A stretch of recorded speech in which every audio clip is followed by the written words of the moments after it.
अजीब दास्तां है ये कहानी शुरू हुई झाड़ू से, ख़त्म हो रही है दारू से। सोचिए, पाठशाला की बात करने वाले लोग मधुशाला की बात कर रहे हैं और स्वराज की बात करने वाले लोग शराब की बात कर रहे हैं। और अन्ना हज़ारे जी के जो दो बुनियादी उसूल थे, वो था भ्रष्टाचार से लड़ाई लड़ना, एक सच्ची लड़ाई लड़ना, और दूसरा एक बहुत ही ज़रूरी एक जंग उनकी थी, वो शराबखोरी के खिलाफ थी, शराब माफिया के खिलाफ थी, शराब सेवन के खिलाफ थी और शराब पीने के खिलाफ थी। जिस तरह से विश्वासघात केजरीवाल जी ने अन्ना हज़ारे जी के साथ किया है और उनकी पीठ में खंजर भोंका है, पूरी दुनिया को दिख रहा है। और इसीलिए अन्ना जी ने भी कहा है कि इस पर गहन से गहन जांच होनी चाहिए। तो क्या गोपाल जी अब ये कह रहे हैं कि अन्ना जी की बात को ना माना जाए, जांच नहीं होनी चाहिए?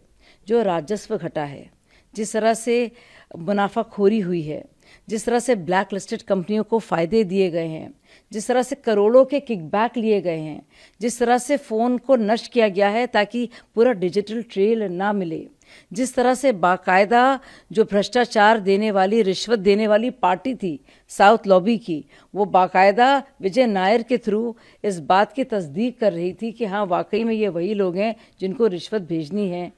जिस तरह से वही पैसा कम से कम 45 करोड़ गोवा के चुनाव में इस्तेमाल हुआ है, आपको लगता नहीं कि इस पर जांच होनी चाहिए? और बहुत ही शर्मनाक बात गोपाल जी ने कही है, मुझे तो यकीन नहीं आता कि ये लोग क्या थे और ये क्या हो गए हैं। दो महत्वपूर्ण बातें, जिन जिन लोगों के बारे में अरविंद केजरीवाल जी ने अन्ना हज़ारे आंदोलन के दौरान और उसके बाद भी बहुत ही संगीन न सिर्फ इल्ज़ाम लगाए थे, बल्कि बाकायदा भ्रष्टाचारी कहा था, बेईमान कहा था, कट्टर बेईमान कहा था और कई कई बार कहा था, और जिनके खिलाफ उन्होंने बात की थी न सिर्फ जांच करने की बल्कि कड़ी से कड़ी सज़ा सुनाने की, अब वो सारे लोग मिलकर उन्हीं अरविंद केजरीवाल जी के बचाव में आ रहे हैं। बहुत ही अजीब सा लगता है, हैरत होती है मुझे।